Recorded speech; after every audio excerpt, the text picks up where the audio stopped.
साल अगर आप एक लैपटॉप लेने के बारे में सोच रहे हो तो बहुत सारे फैक्टर्स आपको ध्यान में रखने पड़ते हैं, और अगर आप एक न्यू बायर हो तो बहुत सारी चीज़ें आपको पहले से मालूम होनी चाहिए। तो आज की वीडियो में मैं इसी बारे में डिटेल में आपको बताने वाला हूँ कि अगर आप 50,000 या उसके अंडर प्राइस कैटेगरी में एक लैपटॉप लेने के बारे में सोच रहे हो तो आपको किन बातों का ध्यान रखना है अपने परचेज डिसीजन को लेने से पहले, ताकि आप एक इन्फॉर्म और बेटर परचेज डिसीजन ले सको।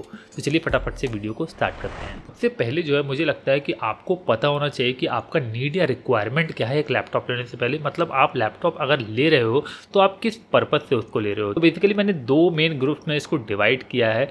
पहला ग्रुप वो होता है जो CPU इंटेंसिव टास्क ज़्यादा करता है, और दूसरा ग्रुप वो होता है जिनका GPU इंटेंसिव टास्क ज़्यादा होते हैं। तो इन दोनों में क्या फ़र्क है आइए हम समझते हैं। CPU इंटेंसिव टास्क से कुछ एग्जाम्पल आइए देखते हैं। तो सबसे पहला एग्जाम्पल है कोडिंग।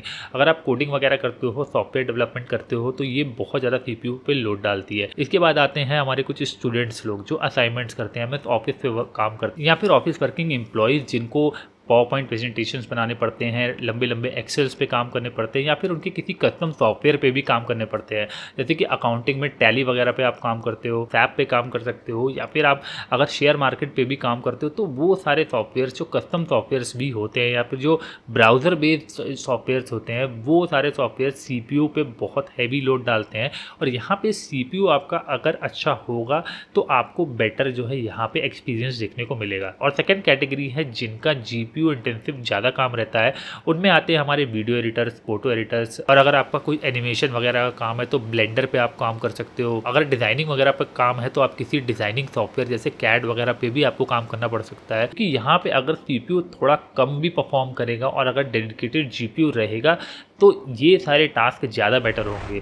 keyspan.com पे जो है आपको वेरियस टाइप की जो है ओरिजिनल और जेन्युइन OEM कीज़ मिलती है।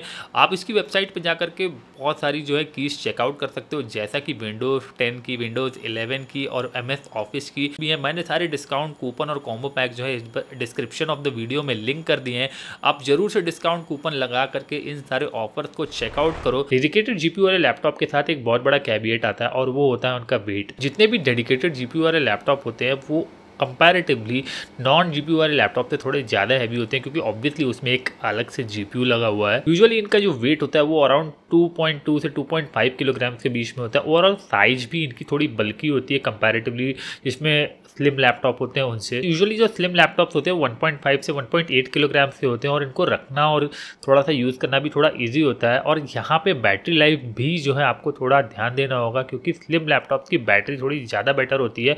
और जो गेमिंग लैपटॉप्स होते हैं वो बैटरी के डिपार्टमेंट में हमेशा से अभी तक कमजोरी रहे, क्योंकि उनमें जो GPU लगा रहता है और जो CPU लगा रहता है वो दोनों ही बहुत ज़्यादा जो है पावर कंज्यूम करते हैं, जिसकी वजह से अगर बजट फ्रेंडली कैटेगरी में अगर आप एक डेडिकेटेड GPU वाला लैपटॉप देख रहे हो तो वो अराउंड 2 घंटे ही लास्ट करेगा। जहाँ तक कि आप अगर स्लिम लैपटॉप देख रहे हो तो वो 4-5 घंटे भी आराम से लास्ट कर सकता है। अब नेक्स्ट मोस्ट इंपॉर्टेंट एस्पेक्ट है वो है रैम एंड SSD। तो रैम में मैं आपको सिंपल फंडा बता देता हूँ कि DDR5 रैम DDR4 रैम से बेटर होती है। और रैम में जो ये मेगाहर्ट्ज़ का काउंटर दिया रहता है 3200 मेगाहर्ट्ज़, 4800 मेगाहर्ट्ज़, 5500 मेगाहर्ट्ज़, तो जितना भी हायर मेगाहर्ट्ज़ की रैम होगी उतना ज़्यादा जो है रैम अच्छी होगी, उतनी ज़्यादा में रीड एंड राइट स्पीड होगी। और ज़्यादा कैपेसिटी की रैम अगर आपको मिलती है तो वो ज़्यादा बेटर होती है। यहाँ पे 16 GB की रैम मेरे हिसाब से आपको चूज़ करनी चाहिए।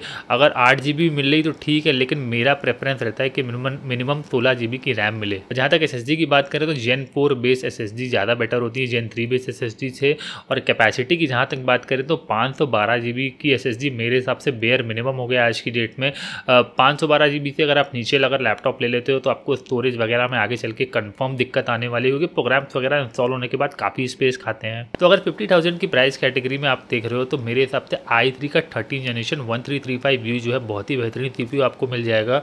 और राइजन में Ryzen 5 जो है आपको मिल जाएगा 7530U बेस्ड जो है CPU। और इन दोनों CPU का डिटेल में जो कंपैरिजन मैंने ऑलरेडी बनाया हुआ वो वीडियो मैं डिस्क्रिप्शन में लिंक कर दूंगा। इस प्राइस कैटेगरी में डेडिकेटेड GPU बेस्ड लैपटॉप अभी तक जो है बहुत ईजिली लोग रिकमेंड नहीं कर पाते थे, क्योंकि बहुत अच्छे ऑप्शंस नहीं थे। रिसेंटली मैंने Asus के F15 का रिव्यू किया था, वहाँ पे आपको i5 11 जनरेशन और RTX 2050 बेस लैपटॉप मिल जाता है, वो भी 50,000 की प्राइस कैटेगरी में। आप उस वीडियो को भी देख सकते हो। और मेरे हिसाब से अगर आप 50,000 का बजट लेके चल रहे हो और आपको इस तरीके के वीडियो एडिटिंग, कैड कैम या ब्लेंडर बेस या फिर कोई भी GPU इंटेंसिव टास्क करने हैं, तो वहाँ पे ये जो बजट कैटेगरी का लैपटॉप है ये बहुत ज़्यादा यूज़फुल होगा आपके लिए, क्योंकि आपको एक डिसेंट परफॉर्मेंस देगा और आप बिगिनर और इंटरमीडिएट लेवल तक इस लैपटॉप को ईजिली यूज़ कर सकते हो। नेक्स्ट एस्पेक्ट है हमारा डिस्प्ले। तो डिस्प्ले की जहाँ तक बात करें तो यहाँ पे एक बहुत बड़ा आपको कॉम्प्रोमाइज़ करना पड़ेगा, क्योंकि कोई भी लैपटॉप अगर आप एक बजट फ्रेंडली कैटेगरी में देख रहे हो, उस लैपटॉप में जो है दोनों चीज़ें आपको नहीं देखने को मिलेंगी। अगर आपको डिस्प्ले अच्छा मिलेगा तो परफॉर्मेंस थोड़ी सी कम होगी, और अगर आपकी परफॉर्मेंस अच्छी होगी तो डिस्प्ले थोड़ा सा कमज़ोर, उसका वीक पॉइंट होगा, नहीं तो फिर उसका बजट ज़्यादा होगा। तो डिस्प्ले में 3 कैटेगरी के डिस्प्ले आते हैं, एक है OLED डिस्प्ले, एक है IPS डिस्प्ले और तीसरा है BA और TN पैनल। तो इसी सीरीज़ में मुझे ये डिस्प्लेस पसंद है। सबसे बेस्ट मेरे हिसाब से OLED डिस्प्ले होता है, जो Asus के लैपटॉप में ज़्यादातर आपको मिलता है, क्योंकि IPS मेरे हिसाब से डिसेंट कलर और डिसेंट व्यूइंग एंगल आपको दे देता है, जिसकी वजह से IPS में आपको परफॉर्मेंस में भी बहुत ज़्यादा कॉम्प्रोमाइज़ नहीं करना पड़ता और आप एक सर्टेन लेवल ऑफ बजट पे एक अच्छी परफॉर्मेंस और एक अच्छा एक्सपीरियंस पा सकते हो। अगला एस्पेक्ट है बिल्ड क्वालिटी एंड रिलायबिलिटी। तो यहाँ पे मेन जो ब्रांड्स होते हैं उसी के हाथ में होता है कि वो कैसी बिल्ड क्वालिटी और किस तरीके की आफ्टर सेल सर्विस या रिलायबिलिटी आपको प्रोवाइड करते हैं। सबसे ज़्यादा मुझे पसंद है इस प्राइस कैटेगरी में HP ब्रांड की बिल्ड क्वालिटी एंड रिलायबिलिटी। उसके बाद मेरे हिसाब से टाई है Lenovo और Asus का, और इसके बाद आता है डेल का। तो डेल जो है वैसे तो बहुत ही ज़्यादा अच्छे और रिलायबल लैपटॉप पर आती है, लेकिन क्योंकि वो कभी भी वैल्यू फॉर मनी लैपटॉप नहीं होते हैं, तो इसलिए मैंने उनको थोड़ा सा थर्ड में रखा है ऑप्शन में। और यहाँ पे Lenovo और Asus की सिमिलर चीज़ें रहती हैं। जैसे Asus में आपको OLED डिस्प्ले और अच्छी परफॉर्मेंस मिल जाएगी, तो Lenovo में बजट कैटेगरी में आपको अच्छी परफॉर्मेंस देता है। वो सारी कंपनीज़ की जो आफ्टर सेल सर्विस है वो मेरे हिसाब से बहुत ही अच्छी है। अब बस ये ज़रूर से चेकआउट कर लेना कि आपके एरिया में, आपके सिटी में कौन सी ब्रांड का जो है सर्विस सेंटर इजीली अवेलेबल है। मेरा तो यही प्रेफरेंस रहता है कि जिसका सर्विस सेंटर आपके नियर बाई विसिनिटी में है, आप जरूर से उसी का लैपटॉप प्रेफर करो। तो फ्रेंड्स, इन सारे एस्पेक्ट को अगर आप ध्यान में रख के अगर एक लैपटॉप परचेज करोगे तो वो जरूर से बेटर डिसीजन होगा। और इसी के साथ ये वीडियो मैं यही एंड करना चाहूँगा। होप करता हूँ आपको वीडियो पसंद आया। अगर पसंद है तो लाइक करें, शेयर करें, सब्सक्राइब करें मेरे चैनल को। मिलते हैं अगली वीडियो के साथ। Good bye.